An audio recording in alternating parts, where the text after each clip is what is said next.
Actually, when I worked for East gigantic company before 2000, that is G Capital. Actually, I work for multicultural environment. My kind of colleague was from Africa, Asia, and South America, and so on. And after a few years later, I start work I create my own companies. Then my client was actually located in Hong Kong, Singapore, and Shanghai, all over the world. Then I need to understand cultures and environment in each country. Then after I finish my kind of work in the companies, I join academic world. Then I become dean. Then currently I'm a dean of the College of International Management and Graduate School of Management. But my school is located in Japan. But my school is not really Japanese universities. Our students, half of our students are international students. And totally we have 6,000 students. The 3,000 students are full-time international students. So our faculty also, 50% of faculties are international faculties. They are coming from US, Canada, European countries, and South America, and any Asian countries. So again, I have a lot of such new cultural and different environment. Therefore, I'd like to deliver the importance of leaders and what is the leadership in the future. And if you check this picture, probably left-hand side, maybe this is leaders before I was born. The right-hand side, they are leaders after I was born. So probably, President Kennedy or Martin Luther King Jr. and Prime Minister Thatcher. And one of them is actually Japanese females. If you want, I'd like to explain about this female. And right-hand side, Chinese leaders and President Trump. Of course, they are two gigantic leaders like us. And we have a business leader, Jeff, and we have an environment activist. She's just 16 years old. So, probably definition of the leadership is slightly different depending on what you are thinking.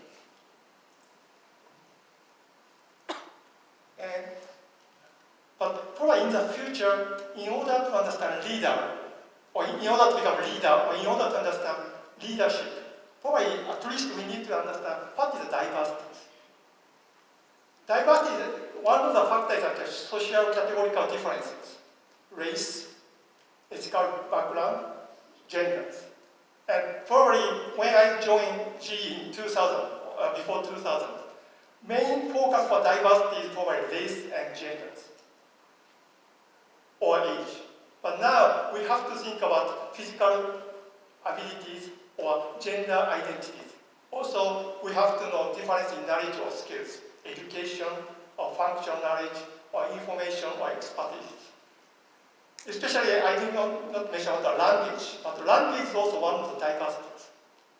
Probably right now, English is the main language.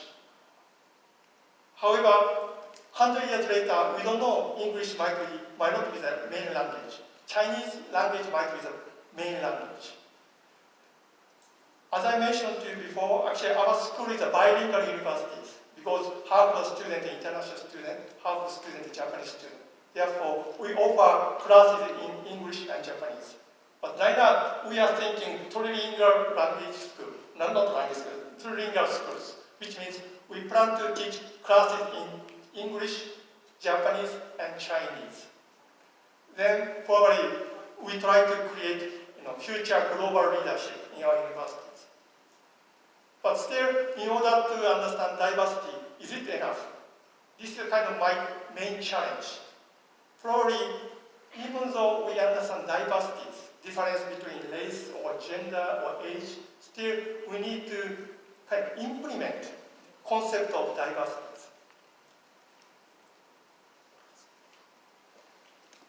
And according to Professor Shaw in Colorado State University, she mentioned about vocabulary, inclusive leadership. Inclusive leadership. And still, this is a main research field. Now, again, my specialization is finance. I'm sorry, actually, if I'm dean, I'm not a specialist in this field. However, after I become dean, I try to think about what is a true leadership beyond diversity. Then we reach to her paper. that is inclusive leadership. And according to her papers, high value and uniqueness and high belongingness, we need to think about these two concepts. And we have to think about this matrix. Then,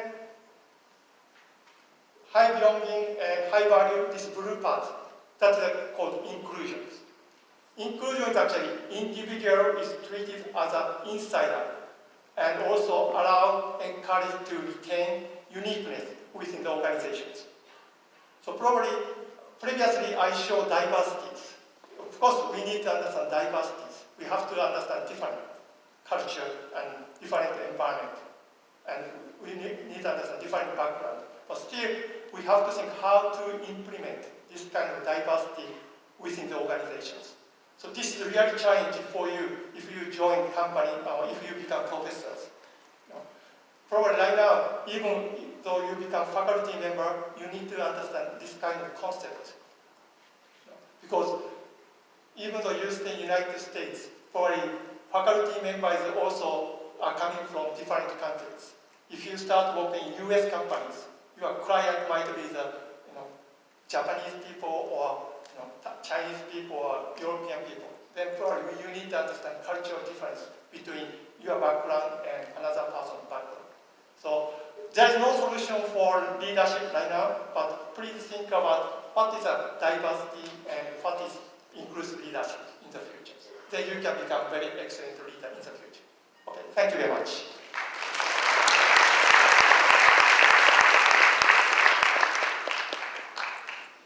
Okay, hello everyone. Hi. Okay, so how many of you have ever worked in Africa or ever been to Africa? Can you show of hands? Oh, okay, interesting. 1, 2, 3, 4, 5, 6. Okay, about 10. Fantastic. Then, how many of us have ever worked remotely through, I think Chris mentioned a number of platforms earlier when she was speaking. So, gig platforms such as Freelancer, those are the popular gig platforms on the board. Freelancer, Fiverr, Upwork, Elance, TopTal. How many of us have ever worked on any of those platforms? A few people around the room. Okay, thanks so much. So, but did you know that from the comfort of your individual locations, you can actually travel to Africa through the click of a mouse and work on a project for an African company through what we call the modern day gig platform or the platform economy.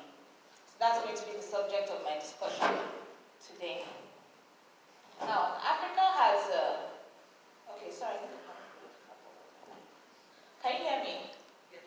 Okay, great. So I'll just go on. So Africa has a number of about 277 unique platforms, and we have about 4.8 million platform workers across different countries: Ghana, Kenya, Nigeria, Rwanda, etc. And many of these platforms have they span across different industries. So I think the most popular one is Jumia. Jumia is quoted on the New York Stock Exchange. It's an e-commerce platform. We also have platforms in real estate, travel, food, workplace, and different industries. However, I'm going to talk about mainly freelance platforms today. I'd like to illustrate the challenge we have, or the challenge that gave rise to the freelance platform economy in Africa by telling you the story of two small business owners in Africa, Bridget and Obi. Now, Bridget is an entrepreneur in Africa. She runs a small business somewhere in downtown Computer Village in Lagos, Nigeria. Now, she came to work one day and discovered that her trusted right-hand man, Ekene, had left her to start up his own business. This is a common practice in Nigeria, following the apprenticeship system, but she was unprepared for his departure and she was distraught. She had no succession plan. She had no electronic database of customer details, and so she was devastated by the implications of his departure on her trade. In the store next to her, we had Obi. Obi is in dire need of working capital for his business. He went to the bank and was told that in order to access a loan, he needed financial statements, he needed documentation, he needed a business plan. Fortunately, he's financially illiterate and was struggling with how to come up with the documentation required to access this loan. Bridget and Obi are just two of many small business entrepreneurs in Africa. As hardworking, enterprising, and honest as they are severely limited by the managerial capacity gap, which threatens their ability to grow their businesses and help create a better livelihood for themselves and their companies and their families. So that's where Cleos Africa comes in. Cleos Africa is Africa's first online consulting platform. I conceived of the idea while studying for an MBA at the Lagos Business School and went on to implement the idea by developing a website which links business entrepreneurs in Africa with top-performing business school graduates around the world. Now, to test the validity of my idea, I conducted research on two disparate groups. So the first group was a group of business students at the University of Cambridge, and the second group were a group of 5,000 small business owners in Nigeria. So I was able to access the first group through the Bridges for Enterprise Incubator. It's an incubator run by the University of Cambridge, and through the survey, I found out that a significant percentage of business students in the University of Cambridge were happy to use the platform to develop valuable consulting experience, which could help distinguish them in their job interviews and could look nice on their resumes and could help them engage with actual business owners to solve business problems without having to travel thousands of miles across the world to another continent. At the same time, I surveyed 5,000 small business owners in Nigeria and found out that they were also very keen to use the services of a freelance platform to give them access to services that could help them grow their businesses and thrive. And so the idea for Cleos Africa was born. So how does it work? Since we launched, I've had a number of well-meaning business graduates sign up on the platform, and I'll talk about two examples. So Mariëlle is an HR expert. She helps people like Bridget who have challenges with their human capital to develop succession plans and HR plans for their businesses. Chinedu is a strategic planner that helps people like Obi to raise capital through business plans, financial models, etc. They get paid for their work, and they're able to help these entrepreneurs grow their businesses from the comfort of their living rooms and homes without having to travel very far. So now what does that have to do with us in the room? I'd like to go back to the scenario I painted at the beginning about Bridget and Obi. 5 years down the line, let's say by 6 years down the line, let's say by 2025, Bridget, leveraging the advice that she's received on Cleos Africa, is eventually able to create a structured business that has gone on to employ about 50 women in her community.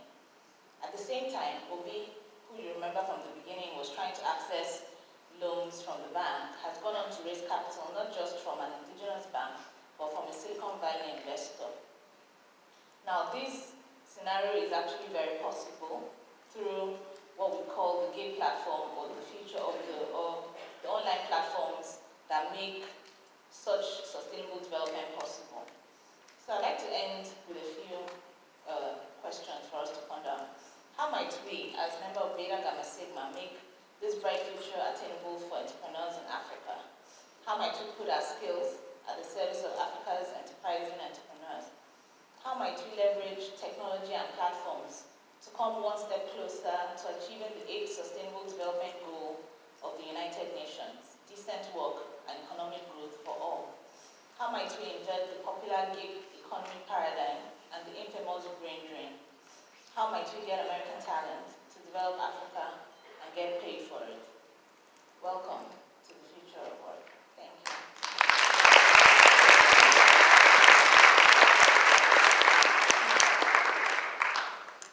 Well, good evening. You get a tour of the globe in less than an hour. And with the tour of the globe, you get a topic, the future of work. And how am I going to approach it? It has a little bit of a pretentious title because the European perspectives, it's a whole continent with a lot of diversity in itself. What I did, part of my responsibilities at Maastricht University is that I'm responsible for the executive education department. And we have lots of clients, mostly from Northern Europe, so it's a little bit of a Northern European perspective. And I asked them, what is it that you worry about? What is it that you talk about? What do you think that the drivers are of the future of work? And that is what I'm going to talk to you a little bit about, and then how that causes a paradigm shift in the European context and maybe even beyond that, and what that implies for the skills that you're going to be needing in the future.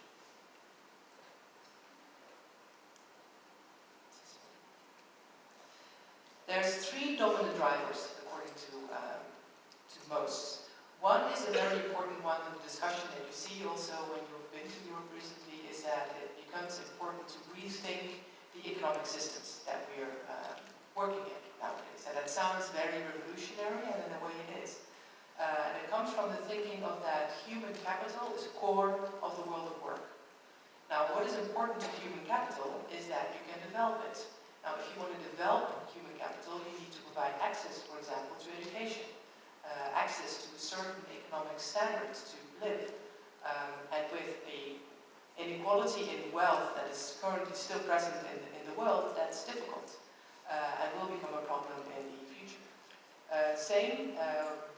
The political systems that are run by fear, for example, that are not contributing to an economic flourishing system that is sustainable in the long run. So to rethink the economic systems, it's a difficult question, but a very important one. Excuse my voice. The second one is obviously digitalization. It's what many have been talking about. Big data, artificial intelligence, connectivity, 3D printing, all these things that come under that will have a significant impact also in Europe. And the third is sustainability. And that's sustainability in the broad meaning of the word. So not only thinking about climate action, climate change, which is very important, but also thinking about responsible consumption and production, which includes then also well-being of people, for example, which is broader than just looking at climate. Now, all the three drivers are reflected in the Sustainable Development Goals that you hopefully all know, and influence the context of work. And the context of work then more specifically gets the following dimensions, and you've heard other people talk about it too. One very important one is globalization, because if you talk about digitalization, you go beyond one country. When you talk about sustainability questions or rethinking economic systems, you cannot be limited to one nation or even to one continent. So globalization becomes a defining force. Diversity, that comes with it. Toshi talked about that extensively. And the interesting thing is that globalization is not something that you can only read about, but that you have to experience, and also have to experience the diversity to really learn from it. Now, with globalization and not being able as one country or one company to make significant changes that are needed, becomes the importance of networks. So working in more fluid forms, like the big platform that Glory talked about just recently, where people inside and outside their organizations connect with each other. And the third element is that it significantly changes and the client expectations, because clients, patients have access to all sorts of information.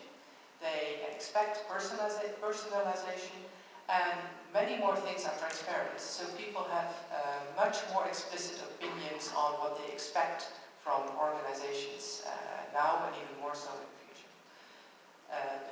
The fourth element, and Chris also mentioned, flexible workforce is needed, and flexible in terms of short-term contracts or shorter-term contracts, if you talked about them, but also remote work, so not being in the same location. As Fauzia now was at 3:30 a.m. in the morning, or 4:30 a.m. in the morning, talking to us from Abu Dhabi. And then the last one that is automatically to it, Chris talked about it too, is lifelong learning. It will never stop. But these challenges or these defining characteristics are of course important to design work, but these things also have to be implemented, and that is when leadership comes into play. And in leadership there's quite a profound paradigm shift going on, because current organizations, they rely, most hierarchy rely on a command, control, compliance way of working. Rules and regulations are important. People executing them and controlling that they do the work well is dominant. That fits well if your environment is stable, if it's predictable. But in the future of work that I just described, the predictability and stability is not there anymore. So you need much more skills of leaders and followers that go towards co-creation, multiple stakeholders, cultivating of different talents that are there, and also working based on commitment rather than on compliance.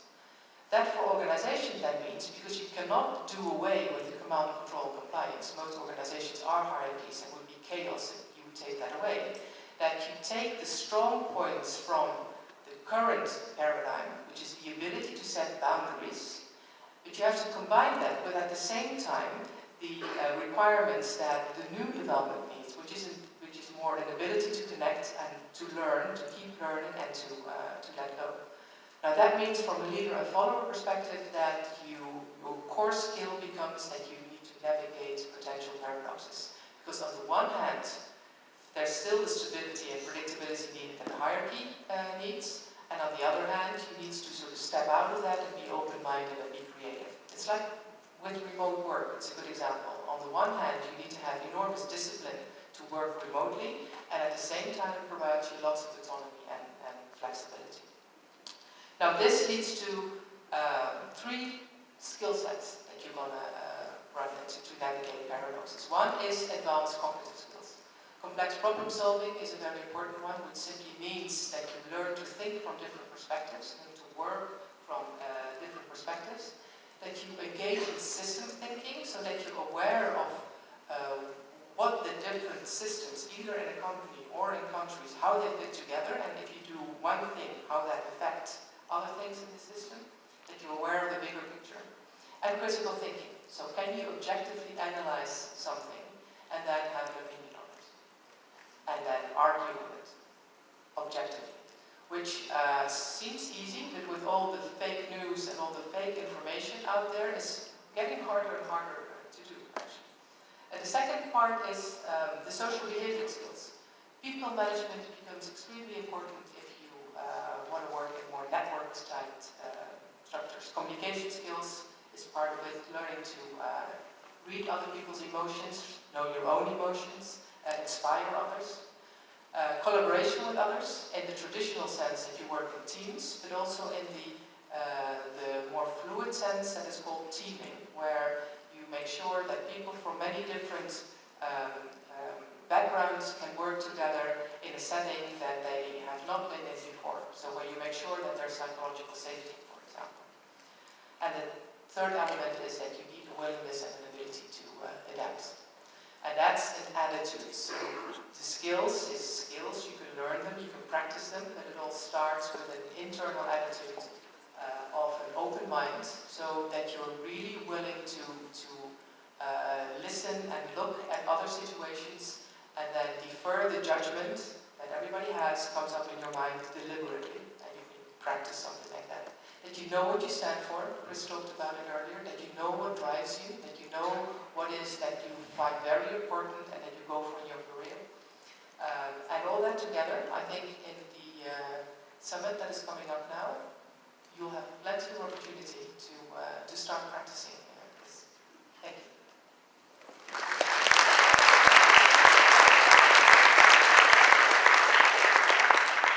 So we'd like to take some time now to give you a chance to ask some questions. I think we've got some microphones if you want to line up to be able to ask the panelists some questions. And while people are doing that, a lot of our BGS members are accounting and finance majors, and Wes, I'll ask you a question about how do you see artificial intelligence affecting the accounting profession, and what do you think the support from our schools should be to help prepare our students for that profession?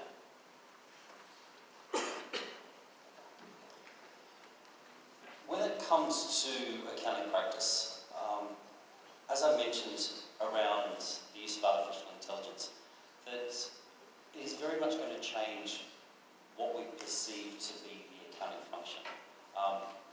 What a lot of things we do in the accounting profession. Can I just ask, who has studied accounting, introductory accounting subjects? Thank you. Makes my life a lot easier. The debits and credits. We don't need people to do debits and credits. Entering a transaction into a journal, posting it to a ledger. It's not something that we do. You go to a supermarket, you buy your groceries. Their accounting information system automatically gets updated. Their inventory system gets updated, which then flows into reordering that inventory. That used to be manual. It's now been computerized and now has actually been taken over by another type of entity. The same thing will continue to evolve when it comes to what is the function of accounting. How do we actually take that information and move with it? So the day-to-day work, the pure accounting, bookkeeping type of work will actually go, and it will be up to people to be able to make sense of it. And that's, I think, the area that artificial intelligence can't necessarily do very well. Make sense of what the data is. Yes, it can check. Yes, it can prepare. Yes, it can provide disclosures, but not the analytical skills, not the ability to engage beyond just the scope of programming. With regards to academia, I actually didn't start in academia. We're very much the same. We look at life very differently from pure academics. Pure academics will say accounting education is not going to change because we need people. A computer can't be analytical. A computer can't make a decision. If you program it well enough, it can do whatever it wants to do within the parameters you define. So accounting education, it's not going to be about all of those boring debits and credits that we know you hate to learn. Believe me, we hate to teach it, but we have to. So we'll move on from that, and it will be into more of the soft skills, into those things. And we talk about soft skills all the time. Students need to graduate with all of these soft skills, but really that's what accounting education, I believe, will go into, is getting you to be critical, to critically analyse, which is one thing that we are, for the most extent, rather bad at teaching you. We teach you very well on process, but not very well on critical. And I think soft skills, being able to analyse, is where the education around the accounting profession is going to go. Thank you. That's all right, Chris. Pablo, we'll start with you right here. Yeah, thank you. So I have a couple of questions for both Glory and Dr. Toshitsugu. Sorry, I hope I was saying it right. So the question is, like, how do you handle inclusive leadership through freelance platforms? How do you make the diversity that can be achieved through these platforms actually stays inside a company from both points of view, like from the point of view of the platform, from the leader that's hiring people from that platform?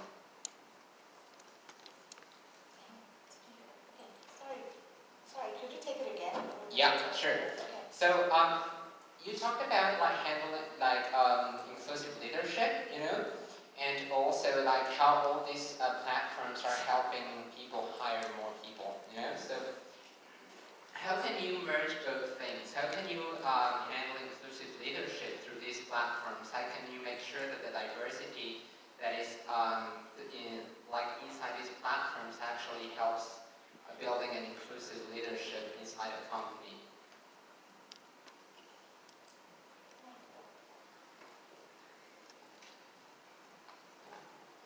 I asked a platform for inclusive leadership.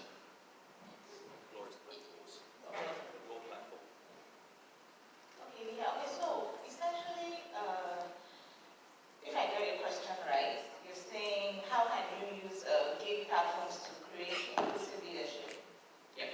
Okay, well, I think at the beginning, you're going to have to look for the early adopters, because not everybody is willing to, of course, open up their company's operations to a gig platform, because there's still challenges around data privacy and all that. And also, not everybody is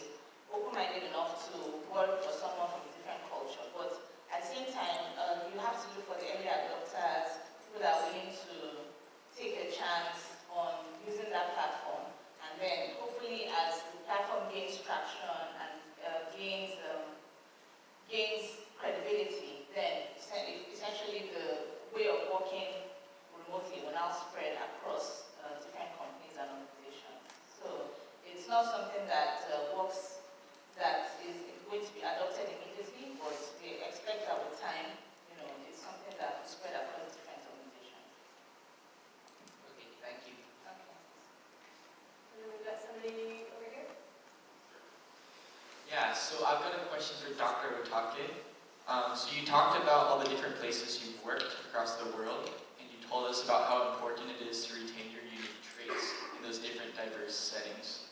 Has there ever been some situations in your experience when you felt it was beneficial to actually conform to the culture you were working in versus retaining your unique traits from your culture? Right now I'm a dean of the college of international students, and my associate dean is actually, everyone's actually foreigners. They are coming from Philippines, Canada, and Australia, and Japan. So everyone has a different opinions and different viewpoint. Also, of course, there's a different cultural background. So it is very difficult for us to have one unique solution. So when we have a discussion, of course, we have a different opinion, and it is very difficult to have a unique solutions.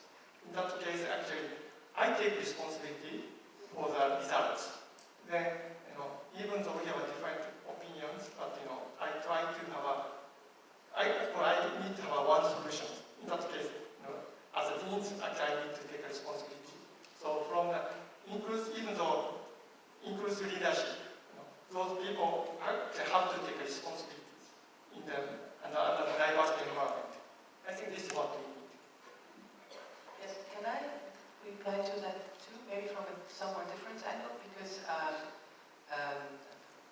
didn't say it, but I also lived in many different countries, and I think you called it conforming to another culture, but I think there's a distinction between being aware of what the values are that are important to you, and then how you enact them. And the behavior can be different in different countries, so how values are enacted can be different. But if you get to a conversation on what the intention is of different people, then you can adopt a different behavior, but without compromising or conforming to other values. And I think for me that was always a very helpful distinction. So I can behave in a different way as long as I understand that it's simply a different manifestation of a value that I also hold.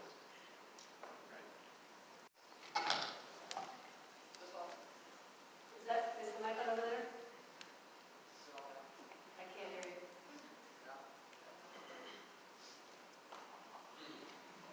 How about, There we go. my name is Anthony Nakley, I'm from Youngstown State University, and my question is casting a large net, so anyone who feels they can answer this is, more than free to. Concern I've kind of racked my head a little bit is the combination of a possible another Great Recession or downturn in the economy with the added, risk of automation. So seeing the possibility of jobs being lost to automation with, kind of a retraction of the economy, do you think that poses a large threat to upcoming professionals, or if we had, regulations and guidelines since the Great Recession to, prepare us for the future?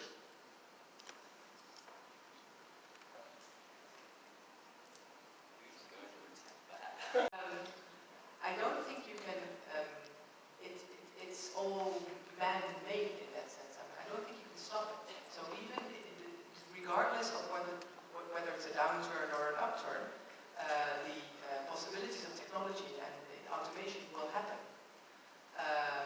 And I think the types of jobs will change. I mean, it's almost like if you look through history, like the big industrialization, like if you read quotes from people then, they said, oh, these big machines in these assembly lines in the factories will take our jobs, and it will be the end of the economy as we know it.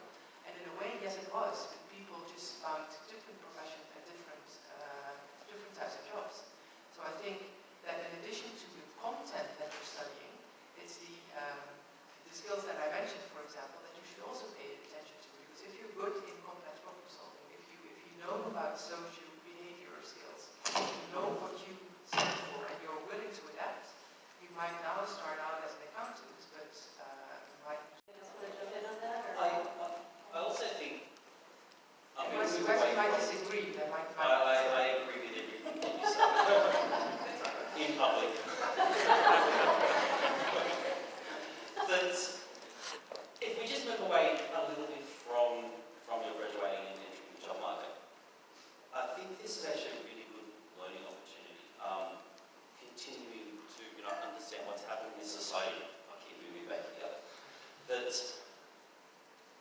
understand the anxiety around what could happen if there is a downturn, if there is a recession, and take that with you through your life. Because we have very short memories. We consider something, we have an anxiety, we have a nervousness about something. Then we go on through our lives and we don't reflect back on where we've got to. And I think a lot of the way that, particularly companies, the way they're operating, is that people in those managerial roles and those executive roles sitting on the boards don't really stop and consider what their decisions are doing to society, what those decisions are doing to their employees. So take that idea throughout your careers, that they would feel more secure, I suppose, in some figures, that you quoted some figures at the beginning on how many jobs will go, but how many will be created, Yes. which then does actually, fall into the fact that, yes, what you may have thought you were going to do is not going to be the job that you will do. And I think just acceptance of the fact that life is very much a changing experience. Let's go over here. I Well, have one more. Fauzia, you want to jump in? Go ahead. Yeah, I would like to jump in this particular conversation. Well, I would rather say that you have to be very much proactive in looking at that after 10 years of time, what type of jobs will be available to you, how much artificial intelligence and robotics are going to each your jobs and how you will be ahead of them, okay? So be adaptive and be proactive. So that is one of the things about what is next. Great, thank you. Okay, so in a recession, I mean, address your point. So in a recession, one of the most important things you have to keep in mind is income diversification. You need to have multiple streams of income, and I think the gig economy actually enables that. It helps you generate income from side gigs, selling what you have, skills you gained in school. So even if you don't have, or you're finding it difficult to get a regular job, but through short-term contracts, through online gig platforms, I think one should be able to weather the storm. It's something you can even keep after you get a job, or you might find that you're making so much money from the platform that looking for a regular job, no longer seems like the economically viable option. So I think gig economy platform actually enables income growth during a recession. Thank you. So let's do this one over here. I can see more people standing in line, but I want to say I think one of you guys has been standing here for a really long time, so let's go with her first. We could probably do one more, and then feel free to grab the panelists and have a chance to talk to them too afterwards or at other times throughout the event. So there's other meetings that are taking place till tonight too. So why don't we go with you right there? Hello, my name is Ngangan. I'm from Enyinnaya University, Jabeen. I have 3 questions actually, but just to save time, I will ask one, the biggest one, yes. So I just finished this project that comparing people who have high IQ and vs people who have high EQ. And like Dr.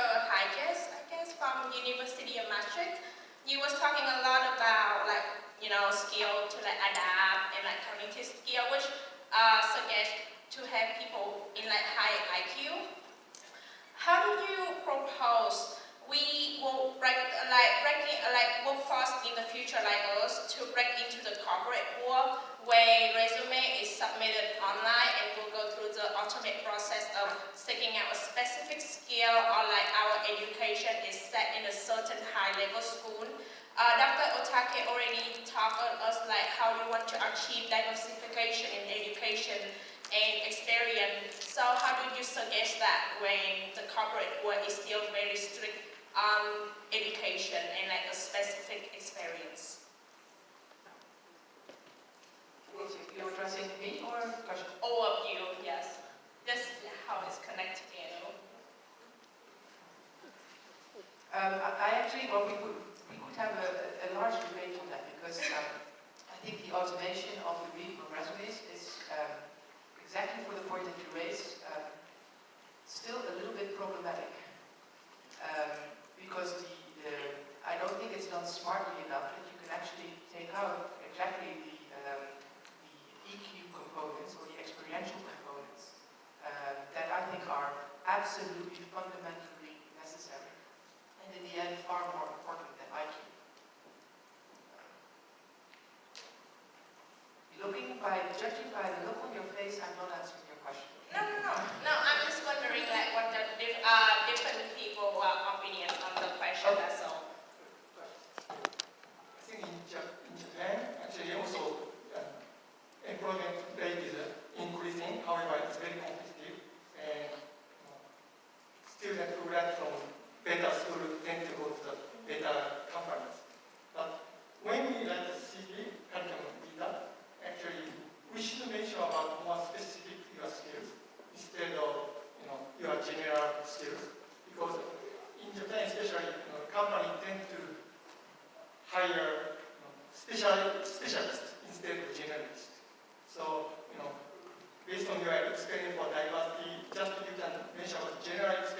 Anyways, I have two questions which is related to each other. So if you were to give an advice to young professionals like us who is having a dilemma of either go to a corporate world or follow their passion and start their own business or get into an entrepreneurial world, what would you say to them and why? And also, could you share your method when it comes to dealing with taking a risk, right? Your personal method when you take a risk. What do you focus on the most? And So let me ask you, which one of those is more important to you to have answered tonight? Both of those will go on for a really long time. And so sure, for the sake of the- how about let's go with number one. So I think repeat number everybody one again. wants to hear about that part. Repeat number one again. Yeah, so what would you tell to a person, let's say us, who wants to either be in a corporate world or be an entrepreneur and do their own business or follow their passion, right? What brings you joy? Well, If you go into, I haven't been able to answer that myself, so.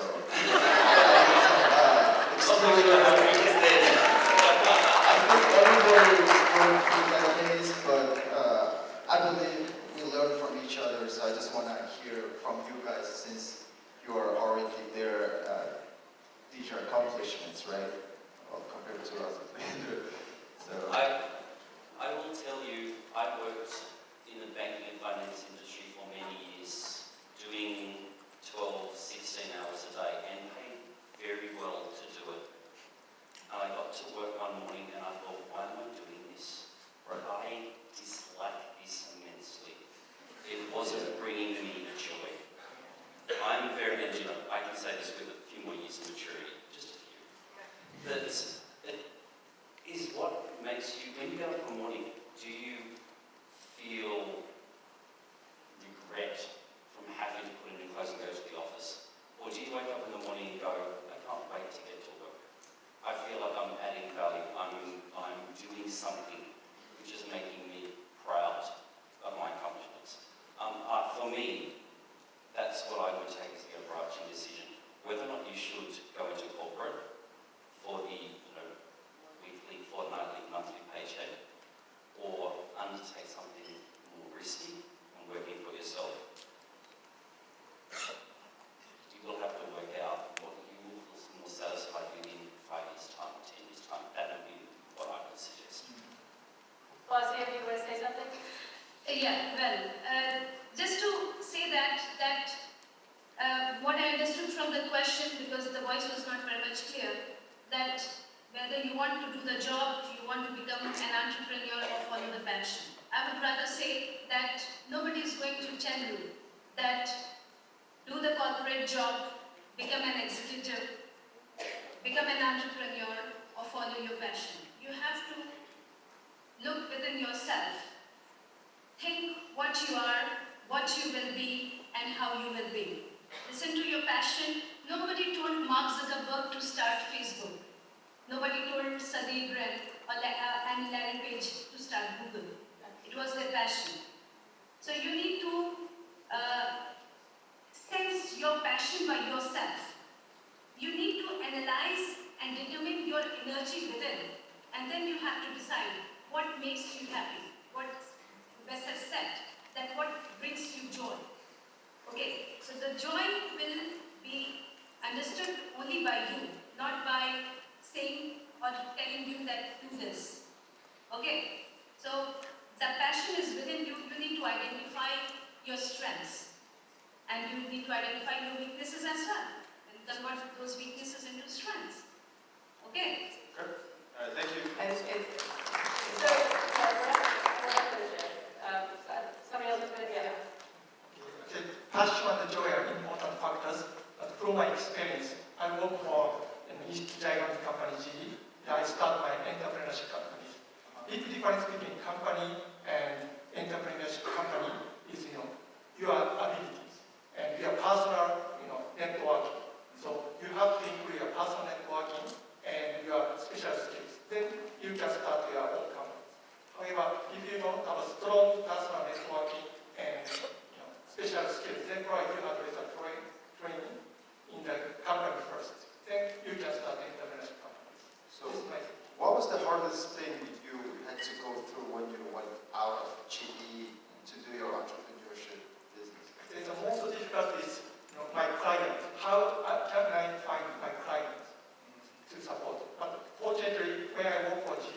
I have so many networks all over the world. Like, as I mentioned to you, I have a client in Hong Kong, Shanghai, and Taiwan. And those people, they call me. Then they ask me to support risk management, financial risk management. So probably, to have in order to have success in my entrepreneurship company, I have a very kind of good networking with those people. All right, thank you. I'll add something to this too, that you don't have to make the decision for the rest of your life right now in terms of like what will bring you joy or which direction you should go. I can tell you that I started in corporate. I became a senior vice president in one of the General Electric businesses. Took what I learned from that. So we talked about lifelong learning and how you continue to adapt and see change and try to figure out what it is that's important to you. Took that, started a consulting practice for about 15, 16 years. So I could work on different projects around the world and different kinds of things that I didn't get to do at GE. And took that experience to working in the nonprofit sector and being able to take all of that and get back in some way to be able to help teach or to be able to help others find their path. So what you decide now is not where you're going, not necessarily where you're going to be for the rest of your life. Because if you do, based on the experiences, actually, Otake and I talked at one point about we've had a lot of similarities in our approach to our careers, and your opportunity to take something that you've learned where you've been and turn that into something else that you may want to do. But with the way that the world is changing, you will have many jobs throughout your career. And so take what you can from each of those jobs. Some of you will leave school and you will not be in the job that you want to be in, but you'll be in a job that pays the bills, or you'll be in a job that fits your situation at that point in time. And take whatever you can and learn from that to leverage that to whatever your next position is. And keep answering that question throughout your life, because that's the point of lifelong learning. That's the point of skill development. That's the point of, it's just like a perfect segue into the Strengths Finder piece for tomorrow. Because I sure wish I would have understood that. That didn't exist when I was starting out. Because I think that would have helped me answer a lot of other questions throughout my career. So please, understand that you will change what is important to you and what your joy is more than once in your career.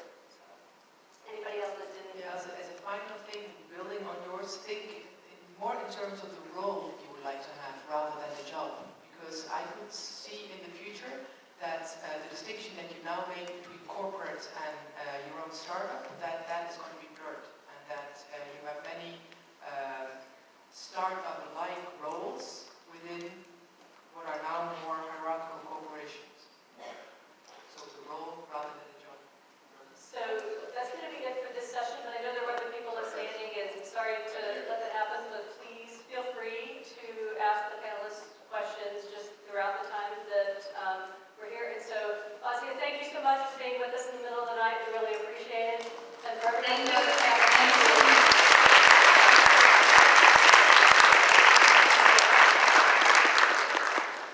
So I'm going to introduce someone else to speak with you tonight.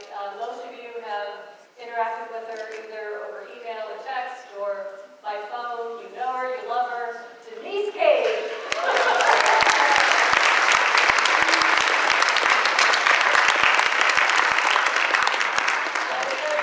None of us would be here tonight if it weren't for Denise. Denise is the Associate Director of Programs and Events for Beta Gamma Sigma. She's the person who works miracles to make sure we can pull this off. And so Denise is going to have some closing remarks for tonight. Hello everyone, welcome to Chicago. I know you had to go through that weather, that snow in October. Apparently it never snows here for Halloween, so welcome. We brought the snow. So many of us, we brought the bad weather. So I just want to talk to you guys really quickly about some expectations for the summit, and then talk a little bit about what's going on tomorrow, some things you should have done that you may not have done, you still have time to do before tomorrow. And then we will be announcing also a couple of the different contests and raffles that we have going on. So just one kind of a housekeeping thing. I ask that you guys be really respectful of each other and mindful of your actions around the hotel. You don't just represent yourself. You are also here representing your school and Beta Gamma Sigma. So anything that you do here is a reflection not just on yourself, but on us and your university as well. So be really cognizant and mindful of your interactions and anything that you're doing around the hotel and even around Chicago. So the schedule, I know many of you have asked, I sent a link out via email to that.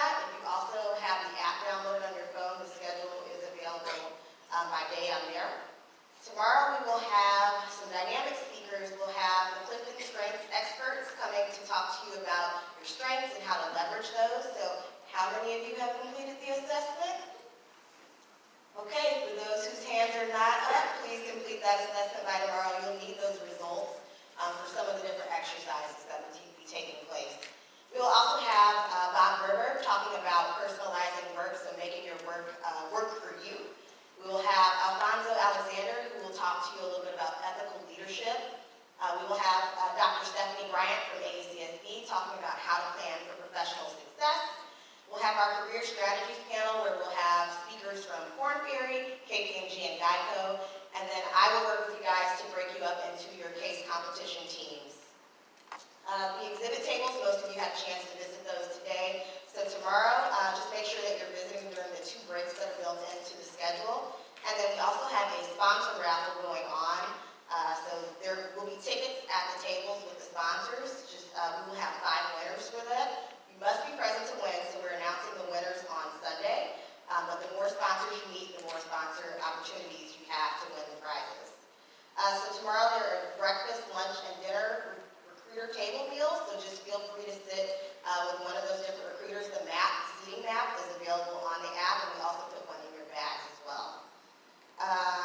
There will also be some signs on the tables so you can kind of see and figure out which spot is which. How many of you did the community service BGS Gives Back today?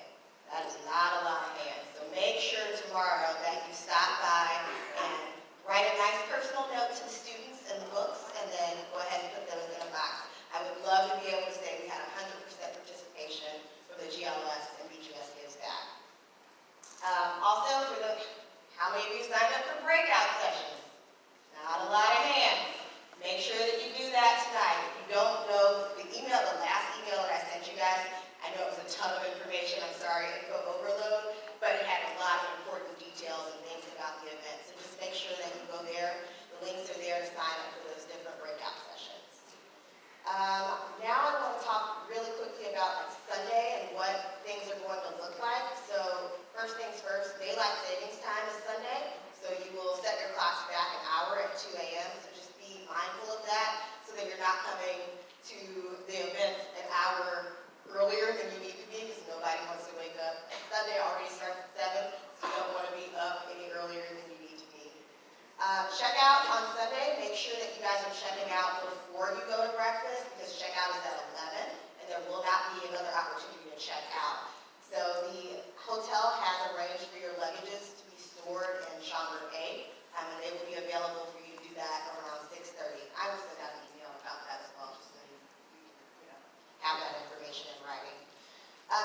If you are leaving before 1 p.m., please send me an email, because the case competition is going on Sunday, and you will need to make sure that you are notifying your teams so that you do not have an integral role in that presentation, because the conference will go until 1 p.m. Some of you signed up for shuttles today. The shuttles the free shuttles don't start until 1:30. So if you're leaving before 1:30 p.m., you can send me an email and I can arrange. Hello? Thank you. I can arrange to have a shuttle for you at 10, 11, or noon. The cost will be $10. So send me an email if you need one of those earlier shuttle times. Last but not least, I want to recognize, so Chris recognized one of our scholarship recipients. I'd like to recognize the other sponsored scholarship recipients. I know some of them are not here still because of weather, but if you are here, I would like you to stand and remain standing so we can give a round of applause to them at the end. And I apologize if I butcher your names. I'm going to try my best, but I apologize in advance. So we have Anmol Margot from Suffolk University.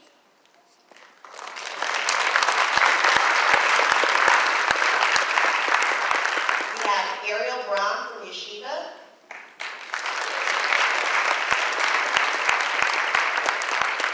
Okay, I practiced this one, guys, so I'm going to try to get it right. Lucas Krishnok.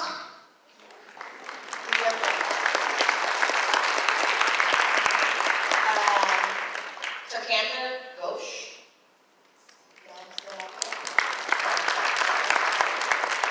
Renita Cadell from University of Houston downtown.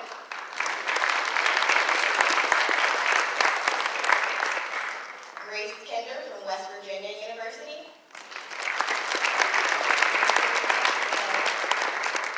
Lori Lottie from Metropolitan State University of Windsor.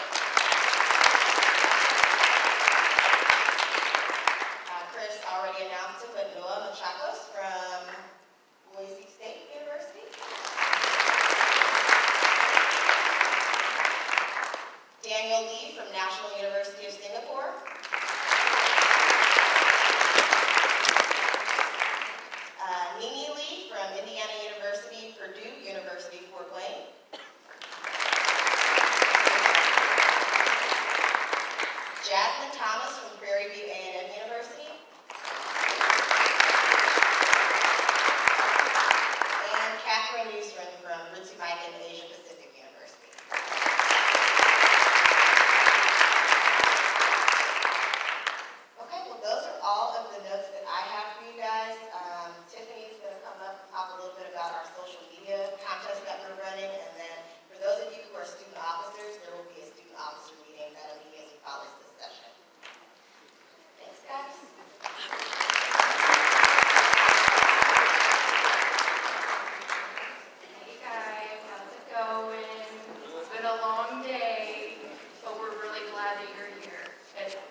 social media content this weekend. All you have to do is post on Instagram and get as many likes as you can.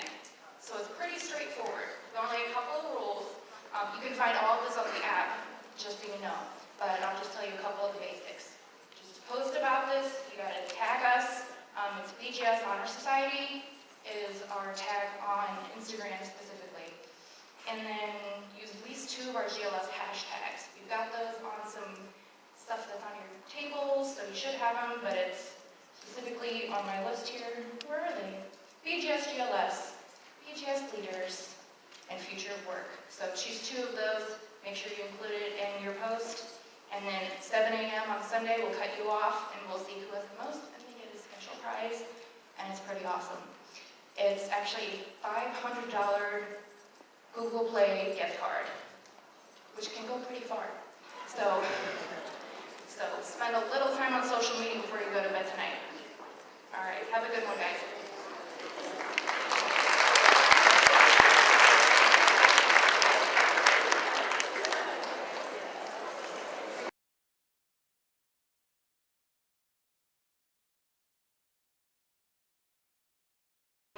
Student Officer portion of the Global Leadership Summit. My name is Campbell, and I am a collegiate chapter manager at Beta Gamma Sigma.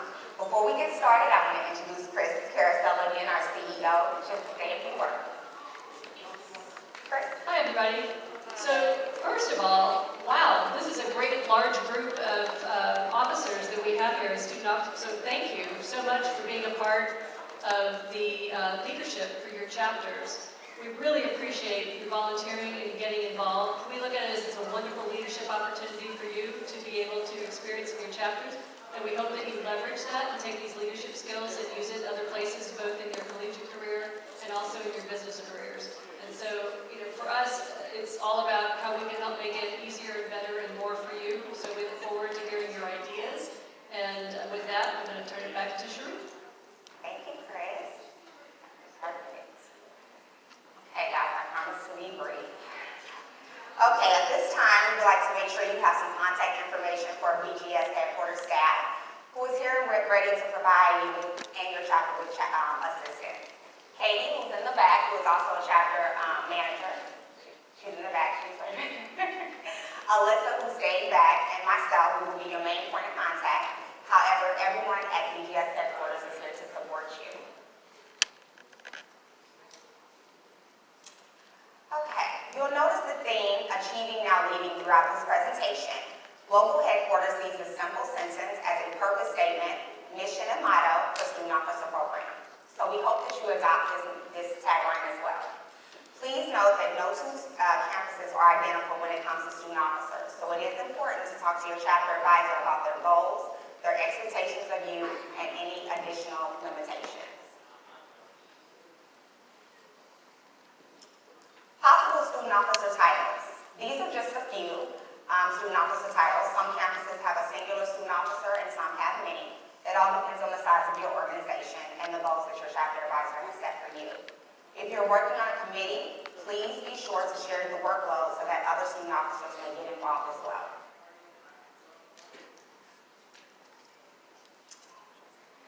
Being a student officer does have its limits. Student officers cannot be a part of the membership selection where academic information is shared. This is due to the FERPA restrictions, which your school and your chapter advisor should know all about. Student officers may, however, be involved in the tacking ceremony process. Next, student officers cannot have access to the CMS. Only faculty and staff from your school will have access due to financial accounts and permanent member records. Lastly, students cannot sign membership certificates. The signing of certificates is for the dean, who acts as the chapter official president, and your chapter advisor, who acts as the chapter official secretary. Promoting Beta Gamma Sigma. Social media is a great one. Consider utilizing social media accounts to publicize your chapter and encourage other invitees to join. Previous students have had success with Facebook, Instagram, Twitter, LinkedIn, and even YouTube. Whatever you decide, please make sure to check with your chapter advisor before opening a social media account. Upon approval, please make sure your chapter advisor is listed as an administrator on the account, or at least has login credentials, so that someone can manage the page after your term is completed. Second, create a chapter website. On the site, you can provide beneficial information such as an advisor's information, current members, as well as recent inductees. You can post ceremony and upcoming events, in addition to member accomplishments. Again, upon approval, please make sure that the chapter admin has login credentials. Lastly, if your chapter has provided you with BGS apparel, wear it with pride. If your chapter has not, BGS has items available for purchase on the BGS store website. This is a very good way to increase brand visibility on your campus. Tapping and recognition ceremonies. We feel this method of invitation invokes the most positive response for students. It demonstrates exclusivity and gets the faculty and dean involved in the process. When tapping, it is great to wear your BGS regalia. It will have other students curious as to what is BGS and how can we become a part of this exclusive organization. When it comes to the recognition ceremony, help your advisors plan. Check with your chapter advisor to see if there is any assistance that you can provide. Post it on social media, create flyers and e-bites. BGS ceremonies are not designed to be secretive. We encourage invitees to invite parents, faculty members, students, friends, etc. And lastly, participate in the ceremony. Speak on your experience on your experience as a member and explain your role. Talk about any upcoming events and invite new members to be a part of the council.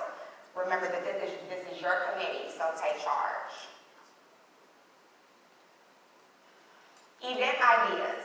These are just a few ideas that have been successful in the past. You can start by hosting one event per semester.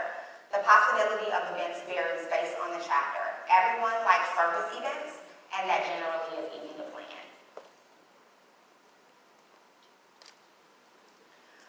Resources available to student officers, there are so many. In addition to your chapter advisor and BGS headquarters staff, the BGS website has a specific section for student officer resources. On this slide, I wanted to show you just a quick screenshot of where the student officer resources can be found. It's located under collegiate chapter section.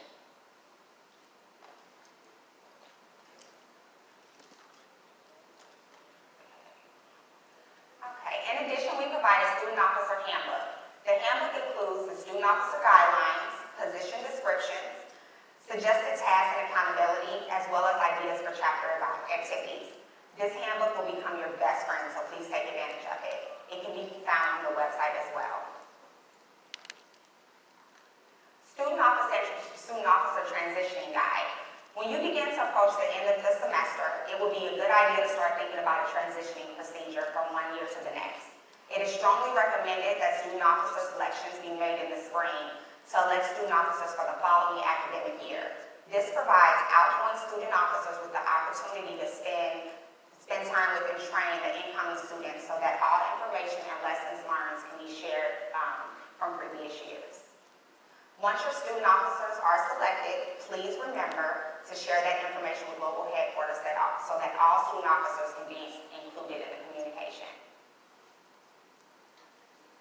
At this time, I will bring up Matt, who will give you some insight on Connect BGS. This is an additional student officer resource. Matt. Hi. Hey everyone. A little bit about Connect BGS. I manage it. I'm the senior manager of marketing and communications. My name is Matt Lawson. It's nice to meet all of you. But Connect BGS is our web-based online social network exclusively for BGS members. It's a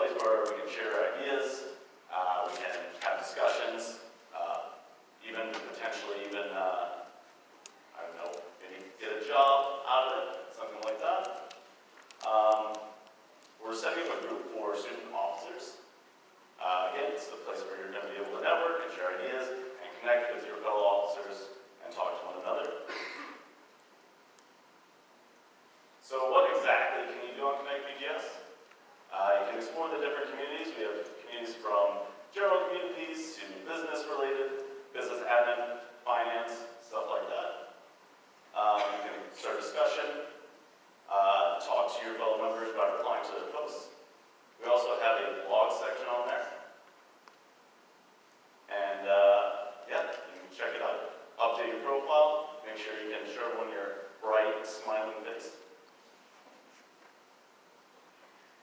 In addition to Connect BGS, we are also on all of these social media platforms. We just announced our Instagram contest that we're going to be doing. But if you guys have pictures or videos or anything you would like to share with us, please don't hesitate to do so. We love getting pictures from you guys, and we're always going to throw them up on our social profiles. And here's some of our social links. There you go. Thank you, Matt.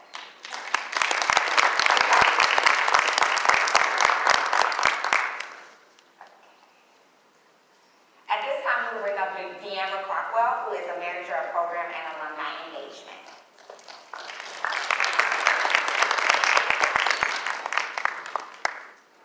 Thanks, Trudy. Hi, everyone. I'm Deanna Crockwell. I'm the manager of alumni engagement. I work in our programs and alumni engagement department. Hopefully, I'm changing these slides right. Yes.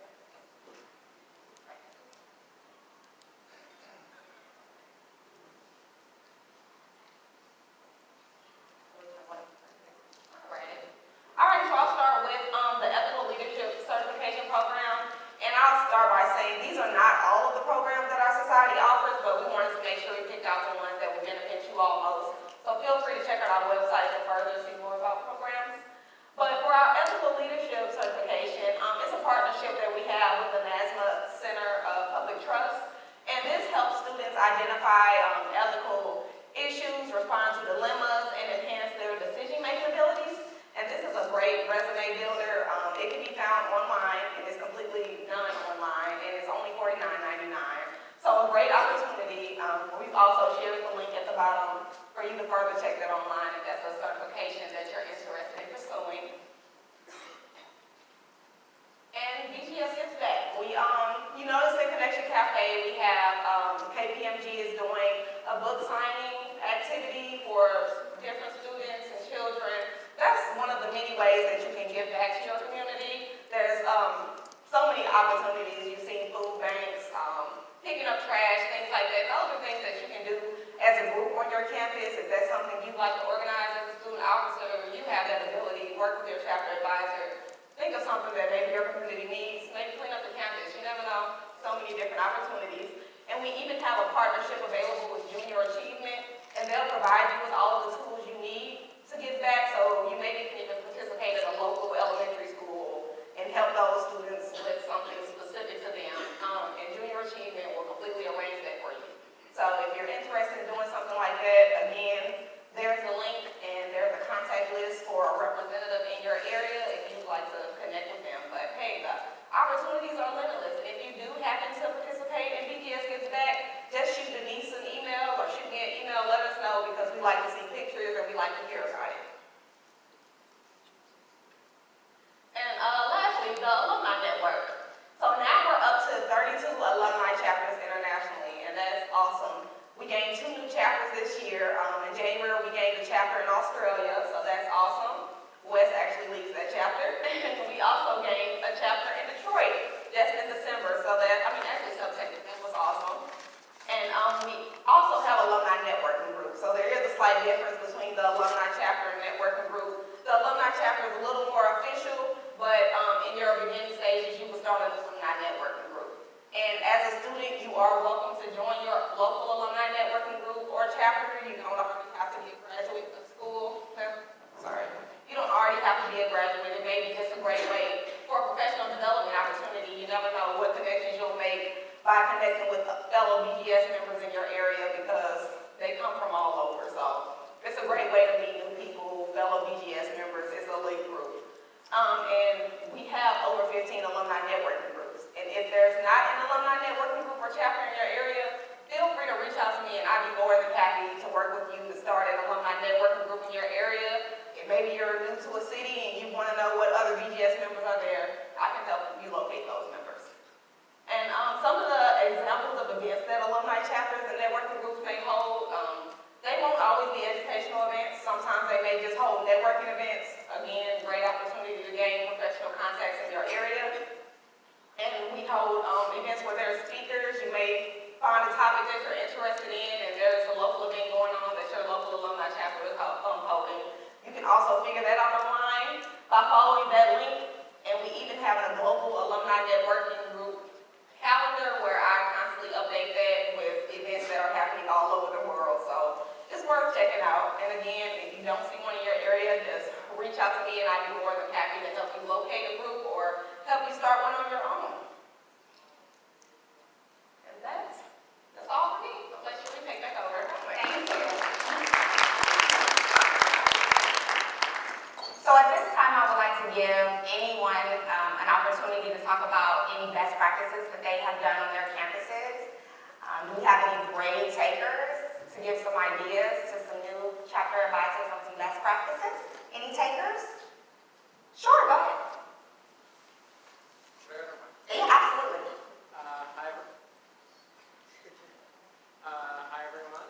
I'm from the University of Sydney in Australia, and I guess the best practice we've been doing is we've been collaborating with different societies on campus to sort of working with them to bring value to members of both societies. So, for example, you may have heard of Beta Alpha Psi, which is another society. We've done a few events with them, and we have a few collab events planned for the next year as well. So it's always good to yeah, so it's always good to work with other societies and bring value to all the members. Yeah. Well, thank you for sharing. Keep up the good work. Do you have anybody else that you want to share any best practices done on their campuses? Sure, go ahead.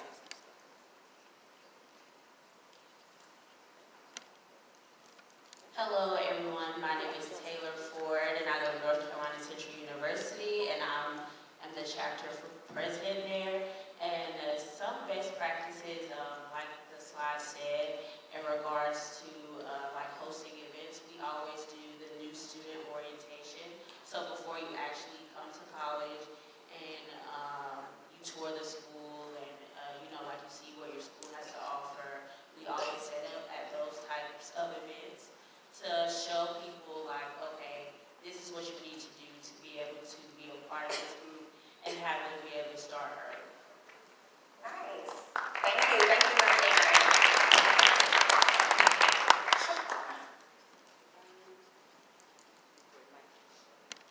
Can I just talk? Sure. Loud enough.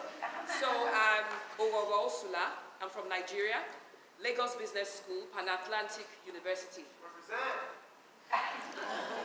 So we've done quite a lot of activities, but some of the best, at least that gave me a lot of satisfaction, was we did a BGS Gives Back. So in Nigeria, we have a lot of internally displaced people. So there's, I don't know if you've ever heard of Boko Haram and stuff like that, where they actually prevent people from going to school and all of that. So those people now are in camps. So we did a book drive where we collected a lot of books and we put them together. We called it BGS Gives Back. And then we asked people to bring their used books that they'll probably throw away or keep somewhere, and we recycled them, gathered them, we got quite a bit.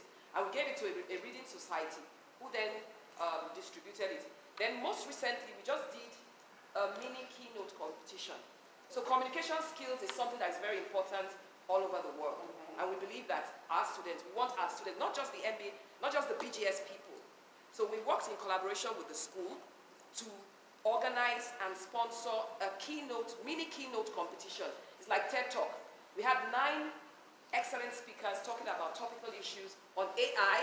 The person that won actually talked on AI and how people should embrace it rather than run away from it and feel like it's going to take all our jobs, but rather prepare themselves to be able to work with. Talking about, it was really nice. So those are 2 of the things that we've done quite a lot of. We did an information session for new students coming in as well. We did an information table.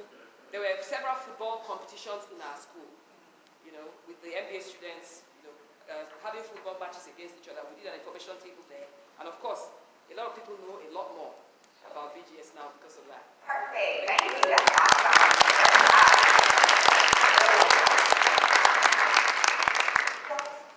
Hi, my name is Kelly Doherty, and I'm from Youngstown State University. University, and I want to talk about a few things that we do, our chapter does. So just last week we had our 3rd annual case competition at YSU, where any student from any of our colleges were able to participate. And we've also started doing a case competition with our local high schools, so that they can also come in and have the chance to get a feel for whether or not they want to go into business and see what our business college can offer them. And then we've also partnered with Junior Achievement, which is we go into local inner-city schools and teach financial literacy and just general business practices with younger kids, so they can start thinking about some business ideas. And we've also partnered with it's called PAYO, Poverty Awareness of Youngstown. It's another student organization at YSU, and we're working to do a food drive with them for the holidays. Very nice. Thank you. Thank you for sharing. Excellent. Sure, okay. Hi everyone, my name is Sammer. I'm the marketing officer for Beta Gamma Sigma all the way back in the University of Texas at Arlington. One thing I would make a suggestion for all the other chapters is to launch a LinkedIn page. It's really important. Students nowadays, they're giving a lot more special attention towards LinkedIn in regards to business opportunities. I've seen other chapters, other organizations do it, where they make a LinkedIn page and it gets a lot of reception and a lot of people keep up with it. So definitely launch that LinkedIn page, keep it updated with photos, videos, whatever you can. That's great. Wonderful. Thank you. Hey, my name is TJ, again, from the University of Central Arkansas. So I haven't actually applied it in the real life, but it's just an incentive idea. Do you think there would be a way that members can earn money, let's say, by referring to someone? Do you think that would work as some type of incentive to go out and bring more friends or family, whoever, to be a part of this? No, I understand, yeah. Okay, yeah. I'm not sure, but I can get back with you, TJ, on that question, if you don't mind. Yeah, but I mean, we'll have to look into that one. But yeah, I will definitely take that back to the team and see what we can come up with. Thank you, TJ. Any others? Hi, I'm Rachel DeGrossa. I go to Rhode University. It's in Glassboro, New Jersey, which is South Jersey. I'm the president of our chapter there, and what we do is we work with our business school actually has its own career center. It's called the Center for Professional Development. So we work closely with them to put on like industry nights. So we actually we just did one 2 weeks ago, banking and investment management industry night. We brought 8 professionals from like JP Morgan, TD, Deloitte, which is a little more on the accounting side, PNC, and we talked to them, and the students got to do like speed networking as well as open networking at the end, and then they had like a panel of like best tips. So we work a lot with them because they kind of market with us, but we kind of bring the students. We have a pretty large chapter for juniors and seniors who are looking for like a full-time job or an internship. So that's a good way that we kind of just involve everybody. So we kind of bring the people and market the event, but they like host the event. That's a good collaboration. Perfect. Thank you. Thank you for sharing. My name is Lucas. I'm from Dhabi University, and we focus on our guest speaker series. So recently we had Mr. Bernard Dunn, the vice president from Boeing at our university, speaking about his profile and how he entered the industry. And we also offer executive shadowing programs, so we provide the opportunity to shadow CEOs for 1 day. So we had the CEO from Amar, the company who built the Burj Khalifa in Dubai, and also from Schaumburg for oil exploration. So that's how we engage with the people and promote our society in the UAE. Wonderful.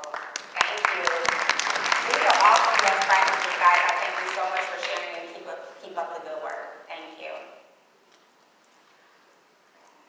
Well, this concludes our student officer presentation, guys. So at this time, you guys can network